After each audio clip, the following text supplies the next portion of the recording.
Hello everyone, welcome to our channel. இன்றைக்கி நம்ம சேனலில் வெயிட் லாஸில் இருக்கிறவங்களுக்கான ஒரு ஹெல்த்தியான பிரேக்ஃபாஸ்ட் தாங்க பார்க்க போகிறோம். கண்டிப்பாக வெயிட் லாஸில் இருக்கிறவங்க டயட்டுன்னு ஒன்று ஃபாலோ பண்ணுவாங்க. அதில் ப்ராப்பரான டயட் இருக்கவங்களும் இருக்காங்களே, ஒரு சில பேர் சீட் டயட் இருக்கிறவங்களும் இருப்பாங்க. அந்த சீட் டயட் பண்ணுறவங்களுக்கான மெயின் தாங்க இது. ஏன்னா நம்ம ஸ்பைஸியாக சாப்பிடணுன்னு ஆசைப்படுவோம். காலையிலேருந்து ஃபுல்லாக டயட் இருந்திருப்போம். சாயந்தரம் எதாச்சும் வாங்கி சாப்பிட்றது, சேட் ஃபுட் சாப்பிட்றது, இந்த மாதிரிக்கே ஒரு சீட் டேவாக கொண்டு போயிடுவோம். ஸோ இந்த மாதிரி நீங்கள் காலையில் பிரேக்ஃபாஸ்ட்டு முதல் வேலையாக இதை நீங்கள் எடுத்துக்கிட்டிங்கன்னா, இதை விட்டுட்டு அடுத்து நீங்கள் சேட் ஐட்டம்ஸ்க்கு எதுவுமே நீங்கள் போய் மெனக்கெட்டு கடையில் வாங்கி சாப்பிட மாட்டீங்க. அந்தளவுக்கு இது டேஸ்டியாக இருக்கும்.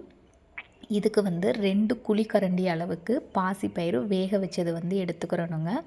ஒரு சின்ன சைஸ் பல்லாரி வெங்காயம், ஒரு சின்ன சைஸ் தக்காளி, நீங்கள் காரம் நல்லா பிடிச்சி ஸ்பைஸியாக சாப்பிட்ற ஆளாக இருந்தீங்கன்னா ஒரு பச்சை மிளகாய் கட் பண்ணிக்கோங்க. சின்ன சின்னதாக இது எல்லாமே கட் பண்ணிக்கோங்க.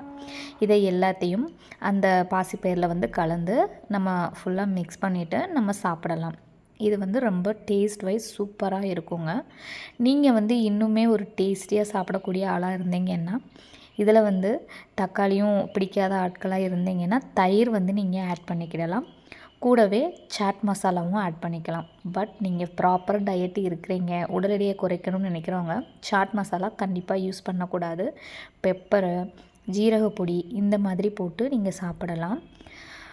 ரொம்பவே டெம்டேஷன் அதிகமாக இருக்குது, உங்களால் கண்ட்ரோல் பண்ண முடியாத பட்சத்தில் இந்த மிக்சிங்கோட சக்கரவள்ளி கிழங்கு வேக வச்சு நீங்கள் ஆட் பண்ணிக்கலாம். ஆனால் எல்லாமே கம்மியான குவான்டிட்டியாக தான் இருக்கணும். நிலக்கடலை சேர்த்துக்கிடலாம், நாட்டு மக்காச்சோளம் வேக வச்சு சேர்த்துக்கிடலாம்.